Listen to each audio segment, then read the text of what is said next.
Hello students, आप कैसे हैं। तो आज आप पढ़ने वाले हैं क्लास 9 का चैप्टर नंबर 1 हमारे आसपास के पदार्थ।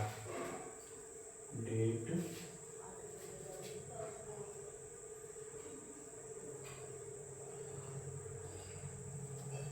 क्लास 9th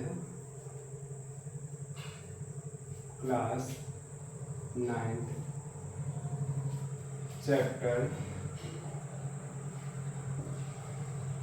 फर्स्ट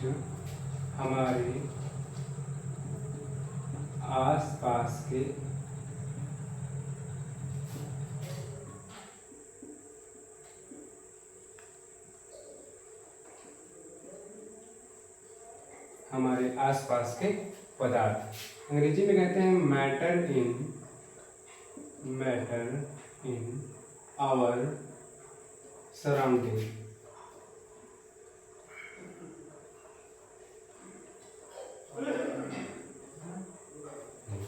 ठीक, तो चैप्टर नंबर 1 हमारे आसपास के पदार्थ। तो इसमें सबसे पहली बात होती है पदार्थ। पदार्थ अंग्रेजी में कहते हैं मैटर। What is matter? पदार्थ कहें या द्रव्य कहें, पदार्थ कहें या द्रव्य कहें, या अंग्रेजी में कहते हैं मैटर।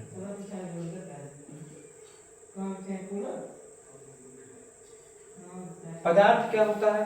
देखिए, पदार्थ क्या होता है कि ऐसी कोई भी वस्तु जो स्थान घेरती है तथा जिसमें द्रव्यमान का मतलब भार, ऐसी कोई भी वस्तु जिसमें द्रव्यमान हो और स्थान घेरती है वह क्या कहलाती है? आपकी पदार्थ कहलाती है।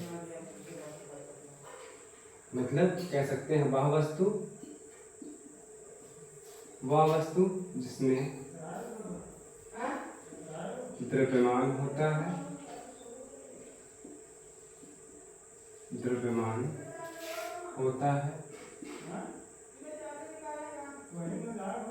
और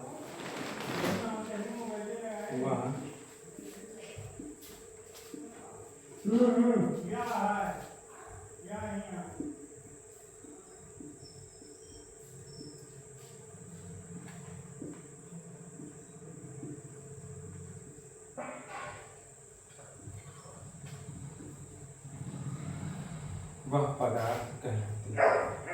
मतलब वह वस्तु जिसमें द्रव्यमान होता तथा जो स्थान घेरती है वह पदार्थ कहलाती है। चाहे वह जो भी वस्तु, जैसे चॉक में क्या होता है कि उसमें भी द्रव्यमान होता है। अगर उसको कहीं पर रखेंगे तो स्थान तो लेगी ना, और भार भी होता है। मतलब ऐसी कोई भी वस्तु, जो चीज आप देख सकते हैं, ऐसी कोई भी वस्तु जिसमें द्रव्यमान यानी कि जिसमें भार हो, चाहे थोड़ा भार हो या अधिक भार हो, ठीक, जिसमें भार हो तथा जो स्थान घेरे वो क्या कहलाती है? आपके पदार्थ। अगर उदाहरण लिखना चाहें तो उदाहरण में आप कुछ भी लिख सकते हैं, कुर्सी,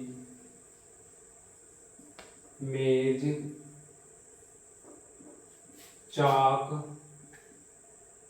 इत्यादि। ठीक, उसके बाद आते हैं आपकी पदार्थ। देखिए, पदार्थ कई अवस्थाओं में पाया जाता है। पदार्थ आपका द्रव अवस्था में भी होता है, ठोस अवस्था में भी होता है, गैसीय अवस्था में होता है। तो अगला चीज आता है आपका पदार्थ की अवस्थाएं।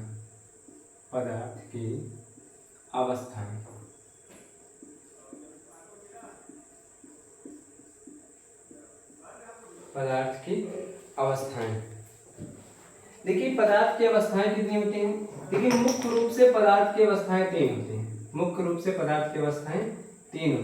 पहली होती है ठोस अवस्था,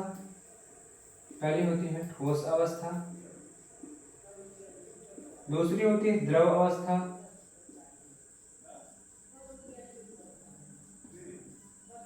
तीसरी होती है गैस अवस्था। इसको कहते हैं सॉलिड स्टेट,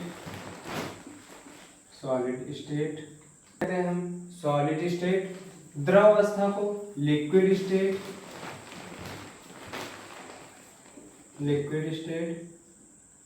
और गैस अवस्था को कहते हैं गैस स्टेट। मतलब अवस्थाएं कितने प्रकार की मुख्य रूप से होती हैं? 3 प्रकार की। पहले ठोस अवस्था, दूसरी द्रव अवस्था और तीसरी गैस अवस्था। ठोस अवस्था क्या होती है? सबसे पहली बात ठोस अवस्था। ठोस अवस्था वह अवस्था होती है कि पदार्थ की वह अवस्था जिसमें उसका भार तथा मतलब भार और द्रव्यमान दोनों अपरिवर्तित रहे, जो कि परिवर्तित नहीं होते, कि जिसका किसी भी पदार्थ का भार जो हो वो भी अपरिवर्तित रहे और उसका आयतन दोनों चीज अपरिवर्तित रहे। दूसरा चीज आता है आपका द्रव अवस्था। द्रव अवस्था में क्या होता है, एक बार फिर सुनिए। ठोस अवस्था क्या होती है कि पदार्थ की वह अवस्था जिसमें आकार तथा आयतन दोनों निश्चित होता है। पदार्थ की वह अवस्था जिसमें आकार तथा आयतन दोनों निश्चित होता है वह क्या कहलाती है आपकी ठोस अवस्था। दूसरी चीज द्रव अवस्था क्या होती है कि पदार्थ की वह अवस्था जिसमें उसका आकार तो अनिश्चित होता है लेकिन आयतन निश्चित होता है। जैसे 1 लीटर पानी लिए हम, तो अगर उसको बोतल में रखेंगे तो उसका दूसरा आकार, ग्लास में रखेंगे तो दूसरा आकार, या किसी अन्य बर्तन में रखें तो आकार तो दूसरा होगा, लेकिन अगर 1 लीटर पानी लिए हैं तो आयतन क्या होगा उसका 1 ही लीटर होगा। तीसरी चीज गैस अवस्था, मतलब पदार्थ की वह अवस्था जिसमें आकार तथा आयतन दोनों अनिश्चित होता है वो क्या कहलाती है आपकी गैस अवस्था। तो अब हम एक एक नंबर से पढ़ेंगे। पहले पढ़ेंगे ठोस अवस्था, दूसरा नंबर पढ़ेंगे द्रव अवस्था, फिर तीसरा पढ़ेंगे हम गैस अवस्था।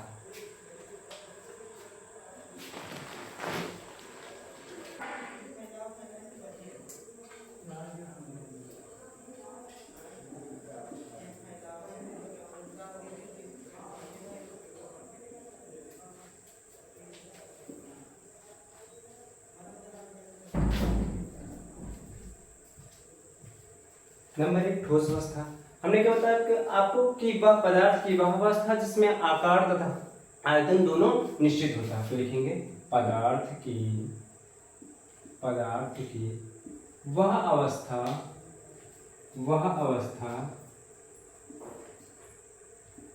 जिसमें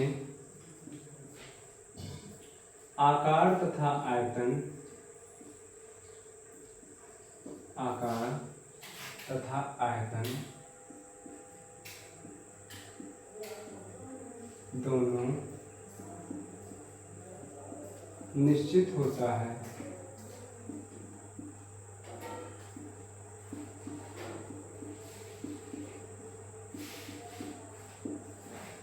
वह ठोस अवस्था कहलाती है।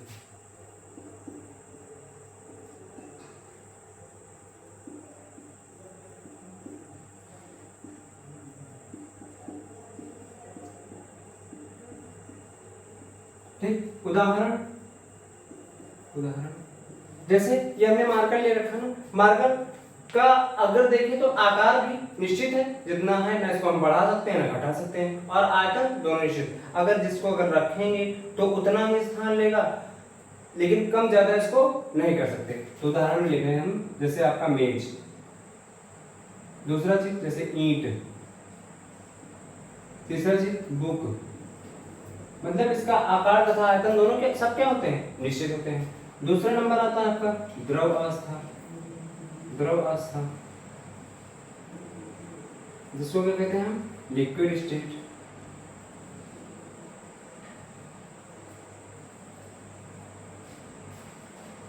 द्रव अवस्था क्या होती है, पदार्थ की वह अवस्था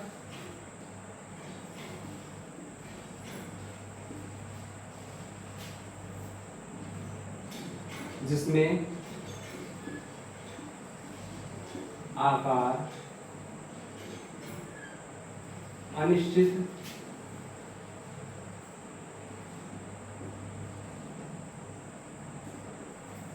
पदार्थ की वह अवस्था जिसमें आकार अनिश्चित तथा आयतन निश्चित।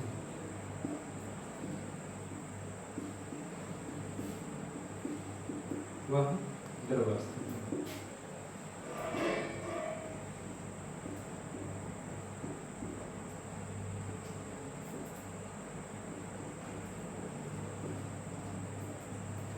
मतलब पदार्थ की वह अवस्था जिसमें आकार क्या हो अनिश्चित हो तथा आयतन क्या हो निश्चित हो, वो क्या कहलाती है आपकी द्रव अवस्था कहलाती है। उदाहरण जैसे उदाहरण पानी, दूध इत्यादि। ठीक, तीसरी होती है आपकी गैस अवस्था।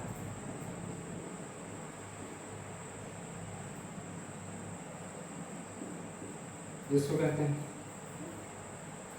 Gas state.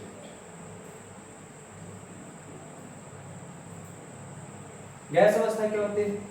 इसमें क्या होता है? आकार तथा आयतन दोनों निश्चित, आकार तथा आयतन दोनों निश्चित। इसमें आकार अनिश्चित तथा आयतन निश्चित। लेकिन गैस अवस्था जो होती है उसमें ना आकार निश्चित होता है और ना ही आयतन निश्चित होता है।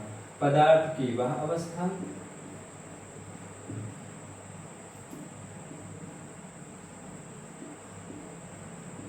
जिसमें आकार तथा आयतन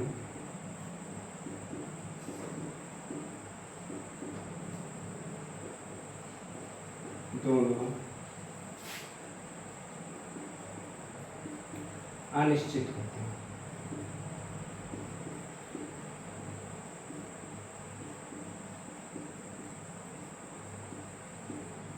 वह गैस अवस्था कहलाती है।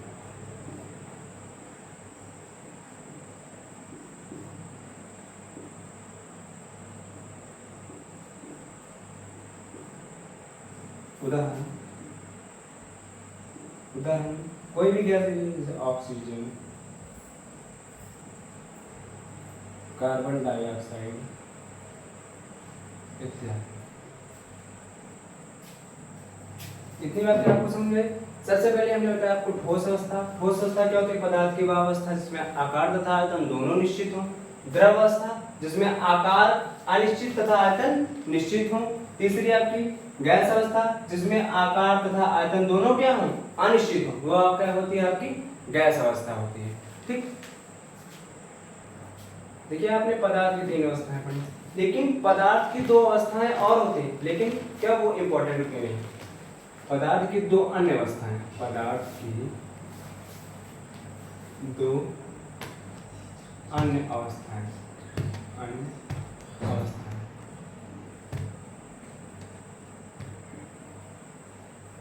दो अन्य अवस्थाएं कौन सी होती हैं?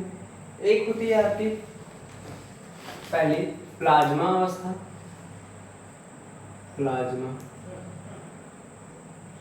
अवस्था, प्लाज्मा अवस्था। प्लाज्मा अवस्था क्या होती है? कि जिसमें उच्च ताप पर द्रव्य के परमाणु आयनित अवस्था में पाए जाते हैं। मतलब पदार्थ की वह अवस्था जिसमें उच्च ताप पर द्रव्य के परमाणु आयनित अवस्था में पाए जाते हैं। पदार्थ की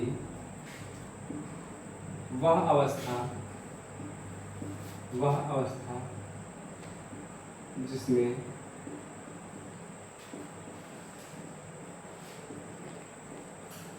उच्च ताप पर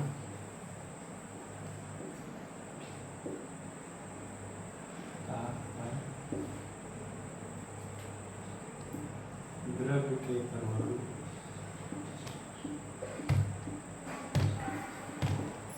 आयनित अवस्था में पाए जाते हैं। आयनित अवस्था में पाए जाते हैं।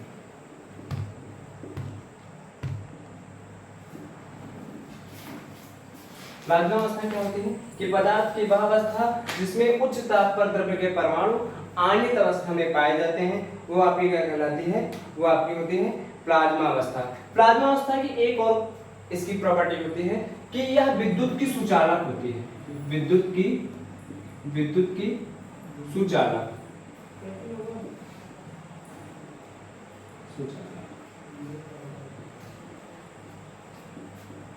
यह क्या होती है? विद्युत की सुचालक होती है। सुचालक और कुचालक 2 चीजें होती हैं। सुचालक क्या होती है? कि जिसमें विद्युत धारा प्रवाहित हो, और कुचालक क्या होती है? जिसमें विद्युत धारा प्रवाहित ना हो। जैसे मार्कर में विद्युत प्रवाहित होगी? कभी नहीं प्रवाहित होगी। इसको आप बोर्ड में लगा दीजिए, लेकिन करंट नहीं आएगा। लेकिन क्या करें हम? अगर कोई भी तार ले लें, उसको बोर्ड में लगाएं और उसमें देखें तो उसमें विद्युत प्रवाहित होती है। विश्वास ना हो चेक कर लीजिएगा। ठीक।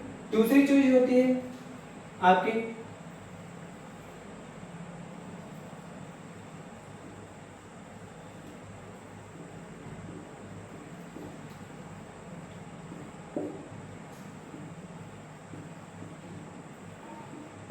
अगली होती है आपकी बोस-आइंस्टीन अवस्था।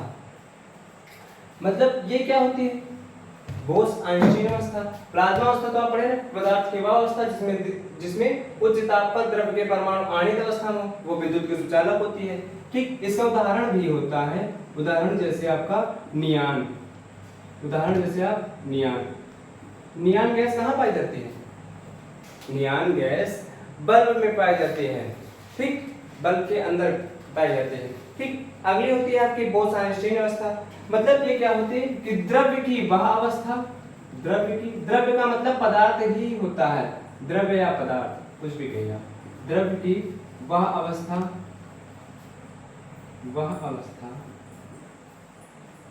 द्रव्य की वह अवस्था जो अत्यधिक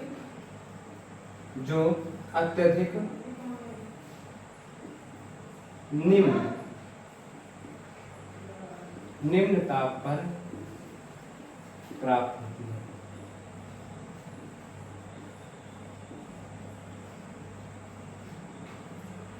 बोस-आइंस्टीन अवस्था क्या होती है कि द्रव्य की वह अवस्था जो अत्यधिक निम्न ताप, निम्न का मतलब क्या होता है? कम। ठीक, निम्न का मतलब कम, पदार्थ की वह अवस्था जो अत्यधिक निम्न ताप पर प्राप्त होती है वह क्या कहलाती है? आपकी बोस-आइंस्टीन अवस्था कहलाती है। ठीक, आप पदार्थ की अवस्थाएं पढ़ चुके। अब अगली बात आती है पदार्थ का अवस्था परिवर्तन। पदार्थ का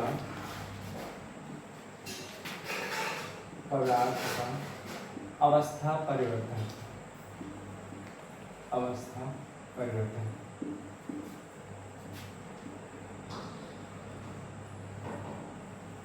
अवस्था परिवर्तन का मतलब कि कैसे ठोस से द्रव बनता है, कैसे द्रव से गैस बनता है, गैस से द्रव कैसे बनता है, गैस से ठोस कैसे बनता है, ये चीज पढ़ेंगे। ठीक, इसमें देखिए तीन चीजें होती हैं, एक ठोस आप पढ़े, दूसरा क्या पढ़ेगा? द्रव पढ़े, तीसरा क्या पढ़ेगा? गैस पढ़े। ठोस, द्रव, गैस। सबसे पहले होती है ठोस से द्रव बनना। सबसे पहले क्या होता है?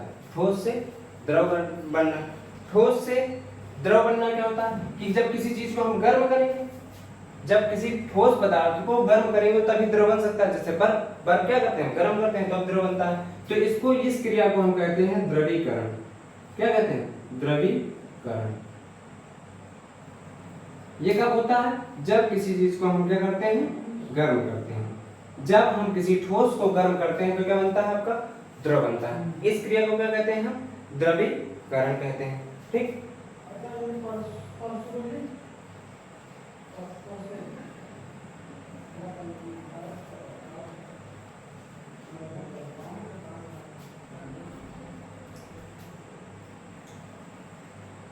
फिर द्रव से गैस।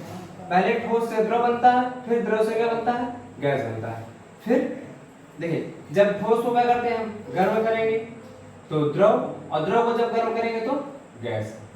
ठीक, जब ठोस को गर्म करते हैं तो द्रव, द्रव को गर्म करते हैं तो गैस, और गैस को जब हम ठंडा करते हैं, ये तो गैस को जब हम ठंडा करते हैं तो वो क्या बनती है? द्रव बनती है, और द्रव को जब ठंडा करते हैं तो क्या बनती है? आपकी ठोस बनता है।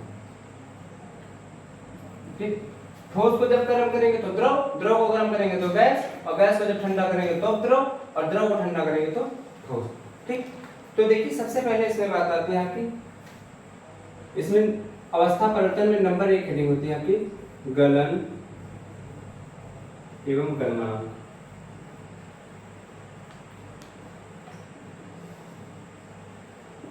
गलन एवं गलनांक। गलनांक को हम इंग्लिश में कहते हैं मेल्टिंग। क्या कहते हैं? मेल्टिंग। गलन एवं गलनांक क्या होता है कि किसी भी ठोस पदार्थ को दिया जाने वाला वह निश्चित ताप, किसी भी ठोस पदार्थ को दिया जाने वाला वह निश्चित ताप जिस पर वह द्रव अवस्था में परिवर्तित होने लगे, वह क्या कहलाता है? उसका गलनांक बिंदु कहलाता है। तथा जो और उसकी गलने की क्रिया क्या कहलाती है? आपकी गलन। मतलब कह सकते हैं किसी भी ठोस पदार्थ को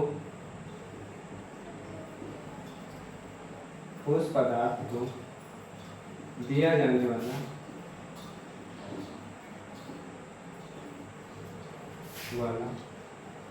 वह निश्चित ताप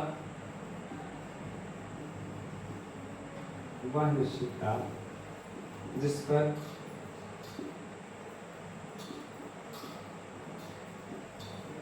वह द्रव अवस्था में परिवर्तित होगा।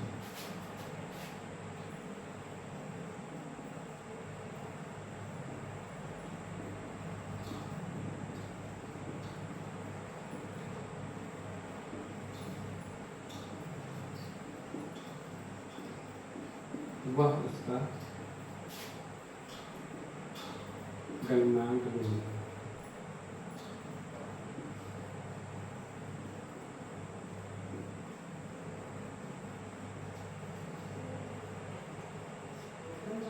ठीक, किसी भी ठोस पदार्थ को दिया जाने वाला वह निश्चित ताप जिस पर वह द्रव अवस्था में परिवर्तित होने लगे वह उसका क्या कहलाता है? गलनांक बिंदु। तथा यह क्रिया क्या कहलाती है? आपकी गलन कहलाती है।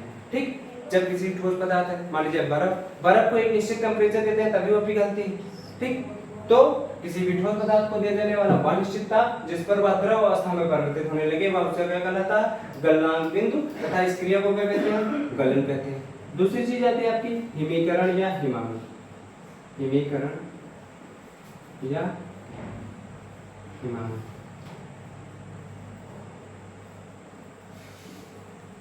हिमीकरण या हिमांक। हिमांक को अंग्रेजी में कहते हैं हम फ्रीजिंग पॉइंट।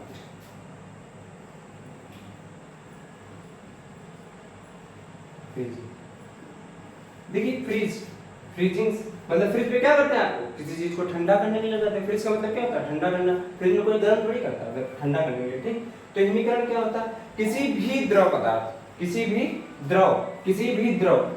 द्रव को दिया जाने वाला वह निश्चित ताप जिस पर क्या हो वह ठोस में परिवर्तित होने लगे। किसी भी द्रव को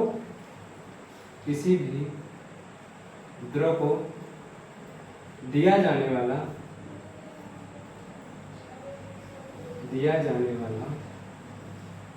वह निश्चित ताप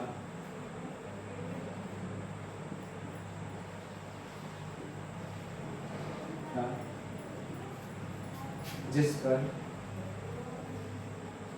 वह ठोस अवस्था में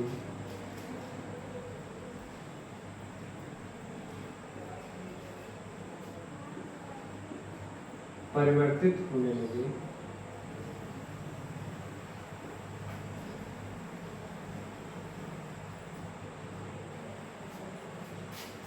वह हिमांक बिंदु कहलाता है।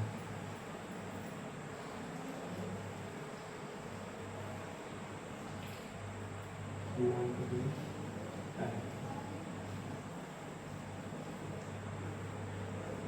ठीक।